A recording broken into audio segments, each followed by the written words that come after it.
It's your boy Shah. I just jumped off the porch with Dirty Glove Bastard. Overcame destiny looking so faithful, looking so faithful. Mama success is gonna make them so hateful. All right, so we got my boy Shah jumping off the porch with us today. Hell yeah. How we feeling, man? Feeling A+, blessed, being positive and appreciating what we got coming in. Yeah, nah, that's what's good, man. I love the positive energy too, man. 100%. Yeah, I think that's something that's been motivating me. Like one of my driving forces is to uplift. Mm-hmm. And then me as the artist, I have to be in that positive place. And like gratitude is never something that came naturally for me. So it's something that I'm working on, and in every moment, like right now, you know, this is a beautiful moment. So now putting it out there lets the universe know, yeah, I'm appreciative. Yeah. It comes back. So normally we get a lot of artists that come, they bring their entourage, and I have you introduce them, but you got some goats. Can you introduce the goats? First of all, let's not disrespect the entourage, because this is the entourage, all right? So this is part of them.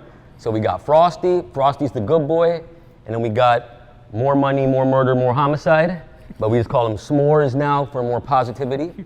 So, but yeah, so we got the squad, we got some more animal friends out there, my boy TZ in the background, so yeah. Wow, that's dope right there. You know, get creative with this, you know, man. Yeah, get creative with it, and then also like, so my background is Indian, like my parents from India.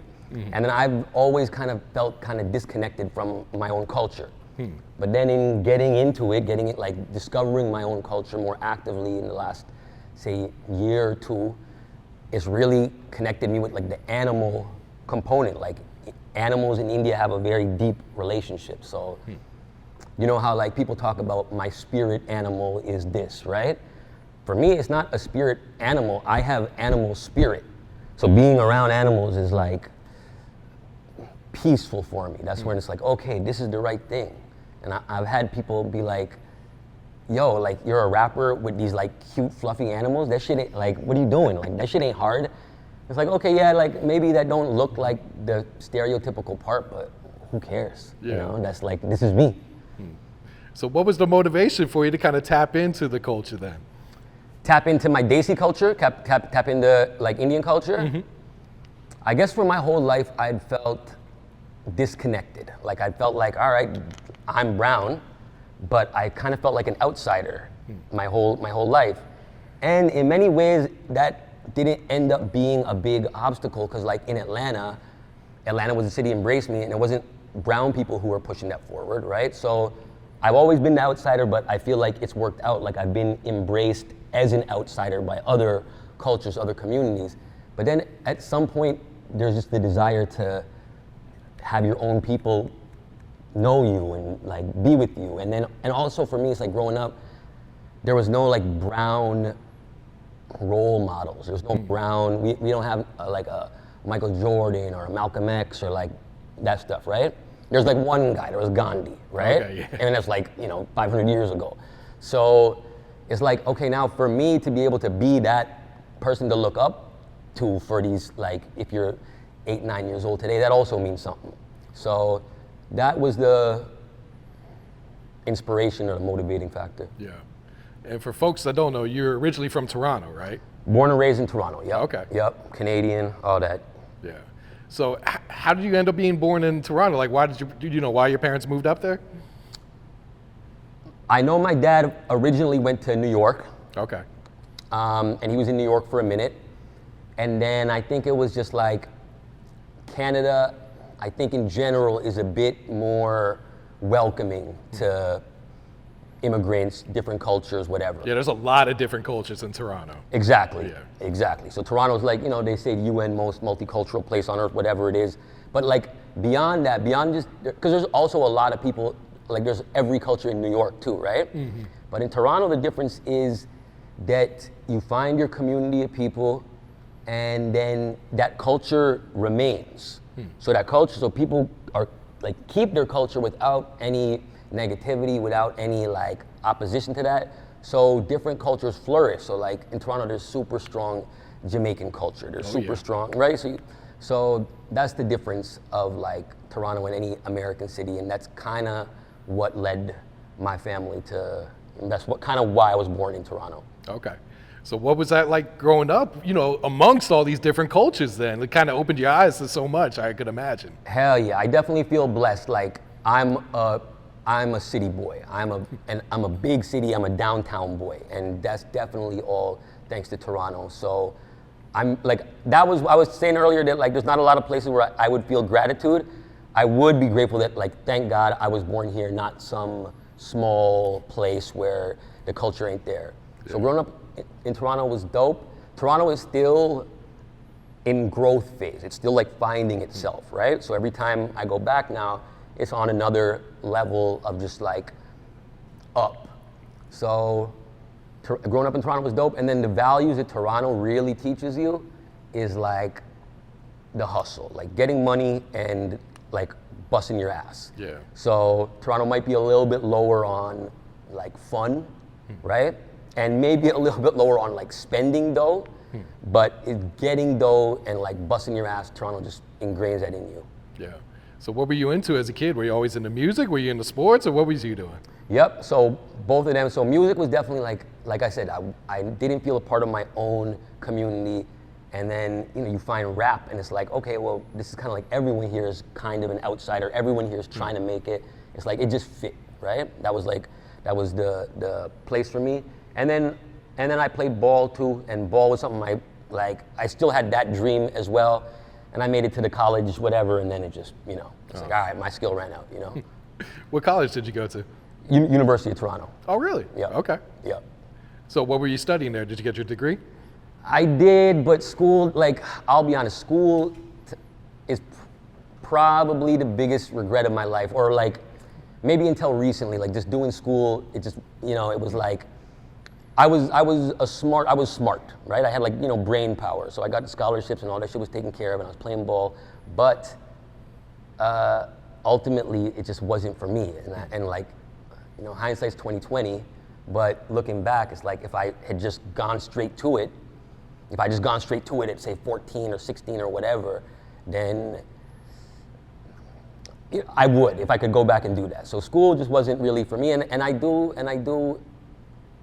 tell kids, if you really know what you want to do and it doesn't require school, then that is a path you can pursue, right? There's very few things that need school, right? So that's me in school. Yeah. Was that something your parents were pushing on you then, or? Probably in brown culture, that's definitely there, 100%, 100%.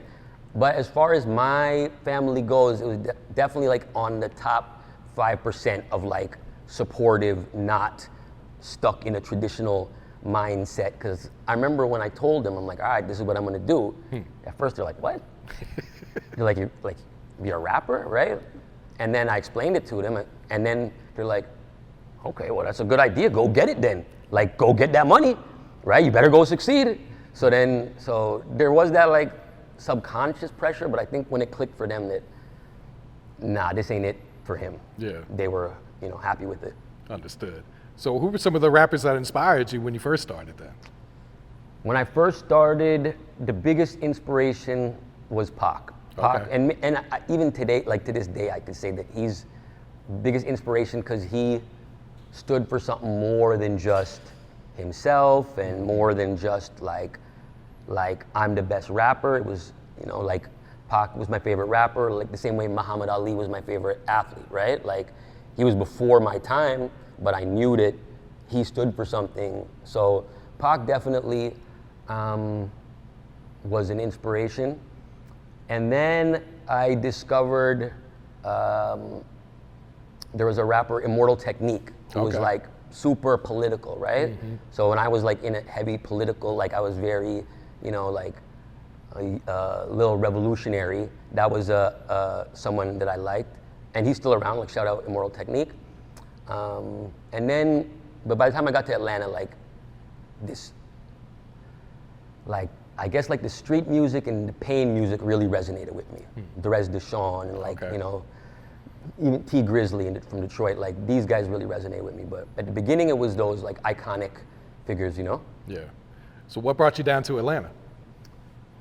What brought me to Atlanta? So I was here for, it was supposed to be one show, one night. Really? Yep, it was supposed to be one night. like 5 years ago, and I was here with my team. So I had my producer, videographer, and I had Liz, who was like managing all my day-to-day. And I think there may have been one more person, but came here, supposed to be for one night. And then at the end of the night, it was like, yo, like you got something here. So this was before I had anything going on, right? This was like trying to be a rapper, not like this is what I do. But then it was like, yo, you got something, like you got fans here. And it's like, yeah. And it's like, all right, let's just spend a weekend here. So that one night turned into the weekend. And then like coming from Toronto and then going to New York, you hear about Atlanta as the Mecca, right? You hear, oh, Atlanta is but then it's hard to believe that any other city could be more important than like New York, right? But then you get here, it's like, no, this is the Mecca. This really is like where everything's happening, and it's out in the open. So meaning like, we went to Magic City, and in that same day, they're playing the record, right? Oh, wow. So it's like, okay, let's spend, so then that weekend turned into a week. Things kept happening, it's like, oh, the industry is here and they're out in the open. You can just go to the strip club, be a good vibe, go talk to the DJ, bond, and now like you're building relationships. There's nowhere else like that on earth where it's like, what matters is out in the open, right? Yeah. You could even say there's not even so many places in the world that have shit that matters. But in Atlanta, not only is it here, but anyone can go and just start a conversation, right? So then that, night turned into a weekend, turned into a week, turned into a month, and it was like, all right, this is it. Like this is this is where we're gonna make it happen from. Yeah. Let's go back to Magic City. What's your first thoughts when you step into Magic City for the first time? So in general, I like not knowing about a place when I go in, right? So I can just like be my real me and like not, for all sorts of things. With Magic City, it was inevitable. It was like, all right, like you're gonna know what Magic City is, right? But I didn't know what it looked like. So in my head, it was like, yo, this is gonna be some fortress. This is gonna be very like, this is gonna be tough. Like, let's be ready. Like, let's like we gotta be ready for war right now. And then we go in and it's just a vibe. It's just like, it's just a pure vibe. And then I remember I was sitting there with my boy Eddie, my engineer producer, and then Liz and Mafia just went off, went to get drinks, like we weren't sure. And then like minutes later, like, half hour of us stepping in, they're playing the record, DJ Outlaw 3000. He's bumping the record. So hear the song, me and Eddie look at each other like, what? It's like, and then so I knew that getting your record bumped in Magic City is something. This matters, right? So that was a moment, that was one of those moments where it was definitely like, okay, this weekend is turning into a week. Like, all right, re-up, let's see what else is here. So that was definitely like a great moment. That was like one of those iconic moments for like the Shah Atlanta story. That was, like a turning point. It was like, okay, there's something here. So what was one of the first songs to kind of take off for you then? The first song to take off for me was Just Text. Okay. So Just Text, and it was definitely Atlanta that did that for me. So after that Magic City moment where they're bumping the record, then sort of learned that, okay, this is a way to make things happen. Like go to strip clubs, build relationships, throw some paper, like fuck with the strippers, fuck with the DJs, and now you're building something. So then I just did that. So I just put in that work, and every day I was doing that, and then Just Text sort of took off. And then it was in that run that I really bonded with Teezy. Shout out my boy Bodega Teezy. And having someone in Atlanta who believed in me, who was like good business, and started opening doors for me, really like allowed that record and allowed that moment to elevate and like sort of, okay, now this is what you do. Yeah. Even just checking out your music, you got a lot of different vibes. What kind of inspires those different vibes from you? Yo, that's a dope question. So, and I ain't got to answer like there's a master plan, right? I wish there was, where it's like, okay, here's what I'm doing. But it's sort of like when I'm cooking with Eddie, it's like, what inspires me? been a lot of places. Like even before music, I've traveled a lot, like to a lot of places. So and like you said, Toronto just is a cultural hub, right? So I have a lot of like culture. I'm very cultured, and I have appreciation for different cultures. So one of the first records that was like real far out there was Telemundo, and it was like Dominicans that just took that off, right? And you're rapping in Spanish. And rapping in Spanish. And not just Spanish, but like, because I don't really know Spanish, but from when I was living in New York, I was living in the Heights, super Dominican, right? So I don't really know Spanish, but I know like gutter slang, like gutter Dominican slang, right? That other Spanish people don't even understand what you're saying. But when Dominicans heard me like this, like they consider me an Atlanta rapper. So Dominicans heard this Atlanta rapper spitting these gutter ass, grimy bars in their slang. They lost it. They were like, yo, who is this guy? We fucking love this guy. So that's how that one started. Another one is just like I had something in, like I finally started to put the brown, like my culture in my music, and then one of those took off. So that was my first thing. I think that was my first thing to hit like, you know, multi-million views and all that, right? On Facebook, there was like a little thing that I kind of leaked of this thing that we were working on. So that took off. So the different cultures comes just from like me having all these experiences and now just wanting to put it out. Yeah, and I understand you got quite a large following in India and South Asia right now too, right? Yeah, it's there. I mean, there's like 1 billion point something 8 people in there, so like you better have a following there, right? Like maybe you have a following there, but I don't know what to do with that right now, and I haven't really like focused on that. So it's there, and there is a lot of love. Another, I guess, good thing is that I haven't in my career like drawn a lot of hate, right? But hate is one of those things where it's like that, like it's more people saying your name, right? And then the hating kind of encourages your supporters to support you more. But me, I didn't really rub people the wrong way until this India joint. And this India joint, now there was like a lot of Indian haters. And I'm like, oh, and then so my team was like, yo, like they were telling me like it was bad news, right? And then when it clicked, it was like, nah, dog, this is fire. Like we've been waiting for something like this. So I wouldn't understand what they're saying because they're saying it in like, I don't know, Hindi or Punjabi or something where I can't understand what they're saying. But you could tell by the emojis that, you know, it's not positive. This ain't positive, but it's fucking great. It was fucking great. So yeah, so I do have the supporters. Shout out all my supporters in India. Shah loves you, coming home soon. But yeah, it was sort of, that wasn't by design. What song caught fire over there? So it was a remix that I did to this classic Bollywood song called Tujhe Dekha, When I Saw You, right? And I remixed it, and like the haters were like, how could you do this? This is like sacrilegious. This is so disrespectful. She's an icon. Who are you? Who do you think you are? It was, so that's where that came from. But yeah, and since then now I've got more Indian joints in the work and just doing those as I sort of navigate that path, you know? Okay. So what's the creative process like when you hit the studio? Creative process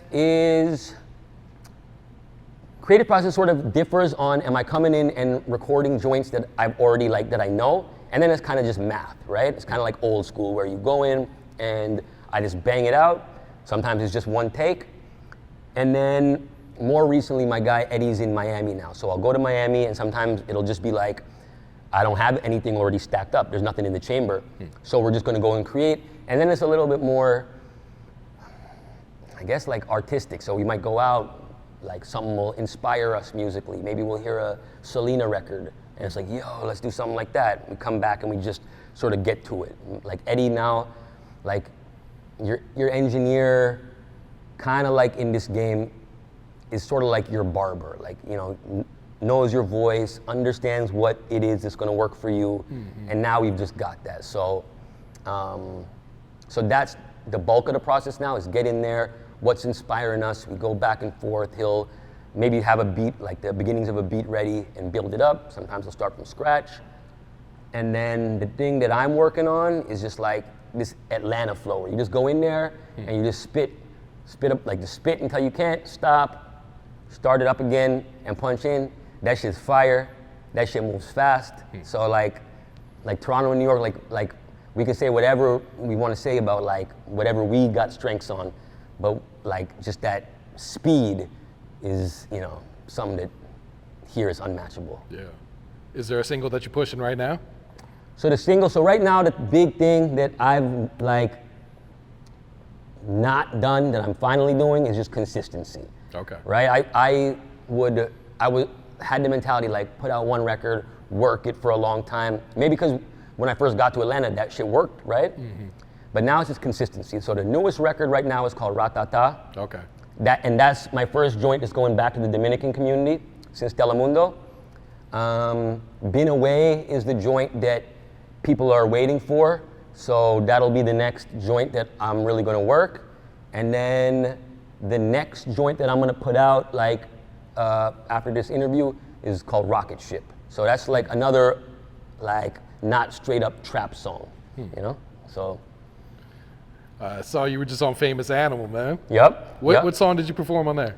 So there I did a freestyle, and the homie Teasy hit me. He's like, all right, you're gonna go do Famous Animal, and let's just come up with something. So just, you know, sped through and just like came up with something. And then afterwards I realized, oh, this is just meant for straight bars. Yeah. And then it made me realize like, yo, this is how I started. Like pure bars is what brought me into this game. Atlanta gave me melody and all that, right? So what I spat on Famous Animal began with a hook, and then I got into like, you know, a verse type thing. So that's what I spat there, but what that reminded me of is just like, yo, I can just spit pure bars. There is a moment for that. So, yo, shout out Animal, shout out Teasy for creating that moment, and more of that to come. Absolutely, man. Would you say there's like a certain mood when you make your best music? Is like when you feel like your back's against the wall, you're in a good mood, you pissed off at someone, or heartbroken, or? It definitely ain't sad. I know that it definitely ain't sad because in the pandemic, you know, I ate some L's, and I'm like, all right, at least let's put that out into art, right? And like, you know, as an artist, at least that's something you can take out of your sadness. But for me, that shit did not land. That sad shit Really? did not fucking hit. I think maybe because I didn't make myself vulnerable enough, or maybe it was just that people ain't trying to hear sad shit from me, right? Like, I don't know what it is. But what people like to hear from me is, like, people like to be uplifted. Like, people come to me wanting something sort of bigger than just a normal rap song. So whether that's upliftment in just a positive sense, or game on getting money, game on something else that I can share, game on bagging girls. That's what I know that people really enjoy out of my music. But when I'm in the best mode, when am I just when I'm like in the midst of a winning streak, come in there, winning, the winning keeps happening, that's when I spit the fire, that's when the songs are fire, and just in life in general, just when I'm in the middle of a winning streak, and they keep getting longer and longer, and then I'm aware of it and I put it out in the universe, that's when my best shit happens. Yeah, understood, man. So what's the label situation like right now? Are you still independent?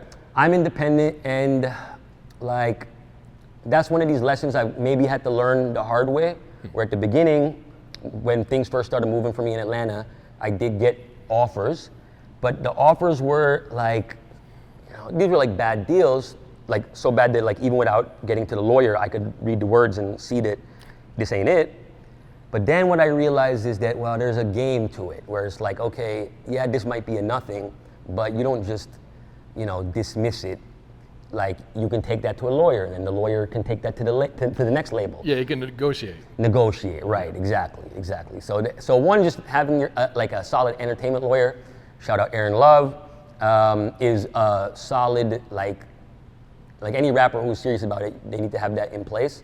And then they can put you on all sorts of game that you wouldn't think of, including like taking what you think is nothing and then turning it into something, right? Through negotiation. But more recently, when an offer came through, then the advice from the lawyers was like, right now, I'm not even sure what the labels can offer you. Like, I'm not sure if the labels know marketing better than you in your brain trying to figure it out, right? So So that's one where just I don't know right now. Yeah. Because it's tough to do on your own. Absolutely. It's like there's just not enough hours in the day. And I'm blessed I have people who believe in me and support me and take on roles, but just when there's someone else who's invested and their money's on the line, then they're gonna like make sure you succeed in a different, stakes are higher. So that's something where it's like a bad deal comes along and my gut reaction is still to like dead it, but I realize that, there is an upside to it, and I guess it's just waiting for the right moment. Yeah, no, understood. Because it looks like you've had so much success independently, it's like, why not continue it? Why not continue is that it's draining, it's exhausting, and it's like your brain is like, I ain't had a vacation in, I ain't had a day off where my brain was off since like 2017. Oh, wow. Right? So, and now part of it is I'm a hustler. That's fine. Like, that's who I am. I can eat that. But, I think Marshawn Lynch said, like, if you want to go fast, you can go alone. But if you want to go far, you need a team. You need, you need to roll deep.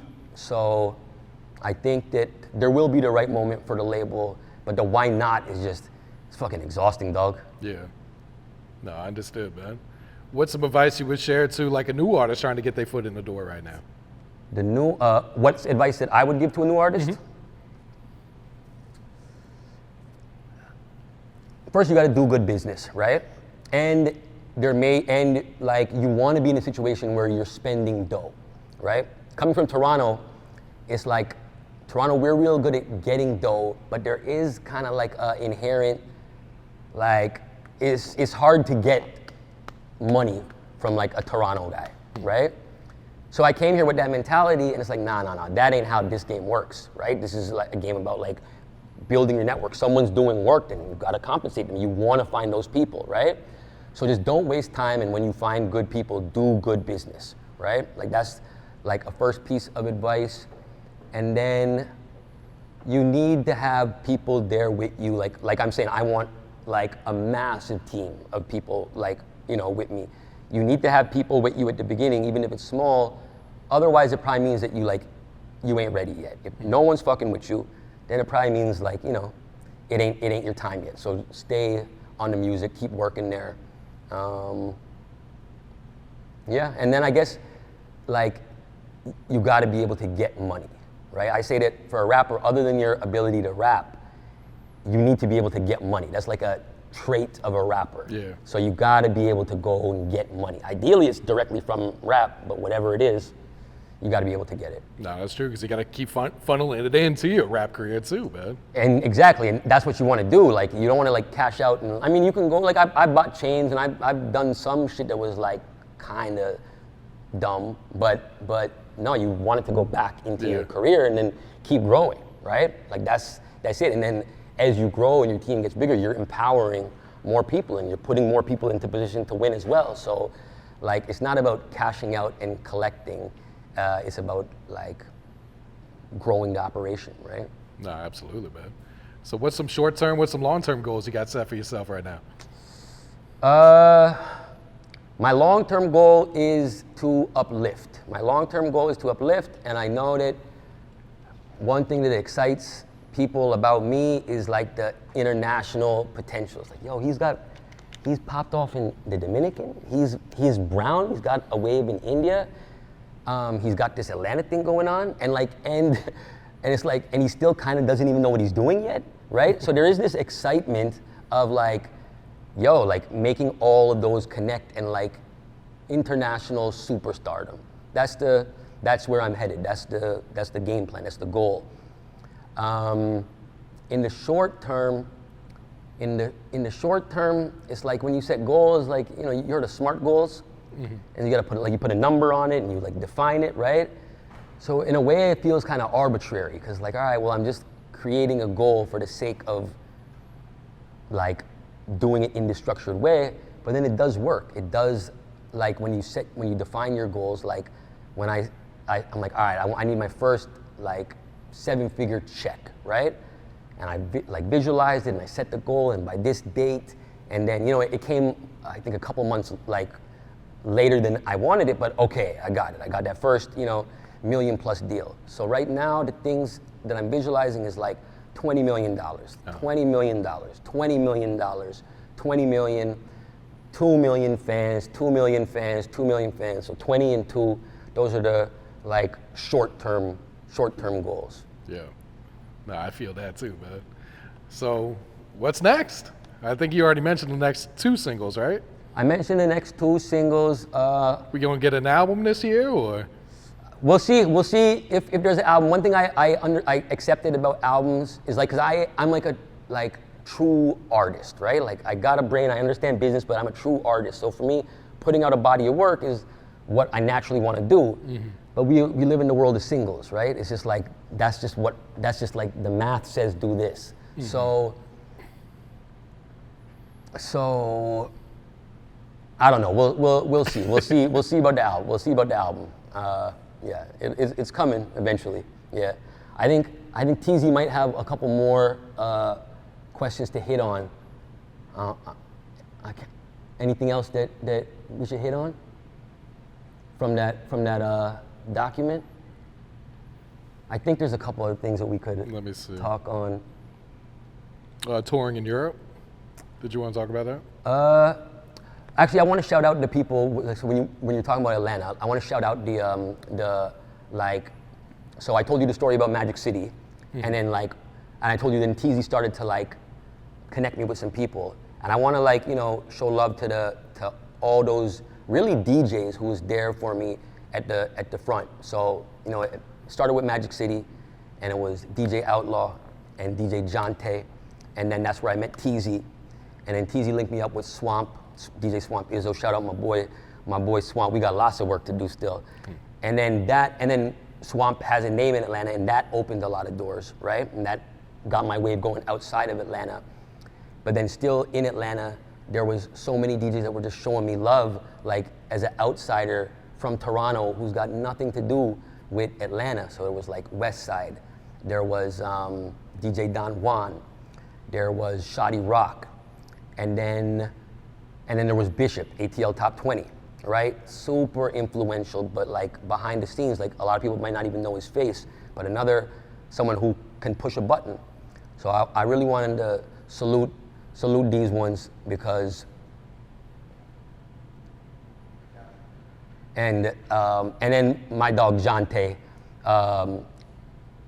y'all were with me for no reason. Y'all showed me love, and y'all helped me make my name.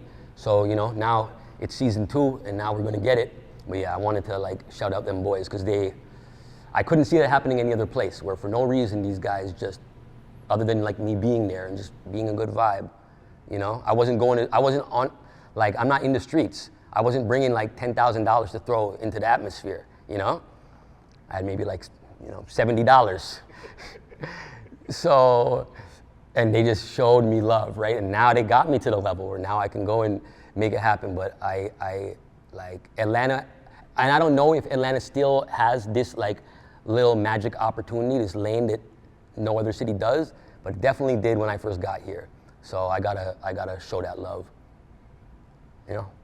Free Rollo, shout out Rollo, and free everyone who's held it down and kept silent. But one thing I didn't like was, you probably saw maybe a month ago, it came out that, oh, Rollo, Rollo's cooperating or whatever, right? And then, I fuck with Rollo heavy, right? So I saw Rollo's name in the news for the first time in a little while, and it's what? And I kind of didn't, I had a hard time believing it, right? Maybe I didn't want to, or maybe whatever it was, but then it came out that no, he didn't talk to no one, he just ate his own charge, and that was it, right?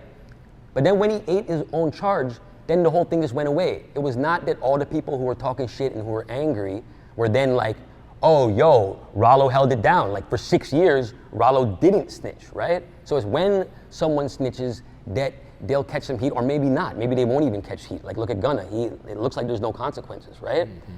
And whatever. So it's there is a code to this game, and if you benefited from that code, then, and you violate it, there should be some consequences, right? I'm not in the streets like that. That's not my life, right? I've been blessed that the streets and the strip clubs have shown me love and embraced me, but that's not where I'm coming from. but there's still a code that should be respected. But at the very least, when someone does honor that code, then you gotta honor them. And like, so I didn't like how, like that shit with Rollo went down. So free Rollo, free Lucci, free Thug, free my boy Royal Wesley inside. I hope you're coming home soon. But yeah, that's one thing that I think it's important to get out there, because Rollo's name was back up, and then why didn't those same people have something positive to say? My Canadian fans? Oh, I just sent you that shit. So there was a few years ago, there was like about 1,000, like 900 or like 1,000 Canadians that were on, I guess, a hit list from Al Qaeda. Oh wow. Yeah. Huh. And I saw this thing in the Toronto Star in the news, right? Months later, I get some like call, kind of like suspect call, right? It's like, oh, this is a courtesy to let you know that you might be targeted by a terrorist organization. What? I'm like, what the fuck are you talking about? Who is this, right? And then there were some Canadian feds, like equivalent of CIA or CSIS, I think is their name, whatever. Like, but a very annoying call where they felt like they were doing me the biggest favor in life to give me this bad fucking news, right? Of that, because like I'm Muslim, so I understand that, okay, I'm not a good Muslim, right? I'm not like someone who projects the values of Islam. So I can kind of see why Al Qaeda would want to do whatever to me. But then I'm like, all right, so what are y'all gonna do about it, right? So in my head, the first thing is like, all right, so like free security, like I get a free security detail. They're like, oh no, that's not how it works, right? So then it was nothing. It was just like, we're just delivering this bad news to you, and we got nothing good. Now you're paranoid. And now, yeah, well, I mean, I'm like, who else is on the list? Oh no, we can't say anything. And I asked questions, but we can't say anything. So it was all a bunch of we can't say anything. So yeah, they just dropped this bad, oh yeah, Al Qaeda might drop something on you one day. Be careful. We advise you don't travel to the region. Why the fuck would I travel to Afghanistan, dog? What are you talking about? But yeah, that's one thing, and I never told anyone that before. So I'm getting that off my chest. That's wild right there. Yeah, right. How long ago was that? I think 2017. Okay. So you made it. So far. I don't know the difference between Al Qaeda. So this is Al Qaeda. I don't know the difference between Al Qaeda, Taliban, ISIS. I don't know, But and I did have a bar. I got white man and Taliban trying to kill me. They keep shooting, they keep missing. Y'all keep wishing y'all was with me. Y'all could pray I talk to God, like, player, please forgive me. So yeah, I did have a bar. Maybe that was them coming back. That was before the phone call? That was before, yeah. That song, that came out in 2016. That song was Riding Shoddy. But yeah, I never told anyone that. So that was the Dirty Glove off the Porch exclusive. But yeah, like Canada, dog, if one of your citizens is on the hit list, y'all gotta do something. Come on, these goats is giving me more protection than y'all. God damn. But yeah, that was an exclusive. Did you want to shout anyone else out before we wrap it up? I mean, shout out everyone who's been rocking with me. Swamp, Jonte, Westside, Shoddy Rock, Don Juan, Bishop ATL Top 20, Swamp Izzo, and then, the new wave of people that are rocking with me, right?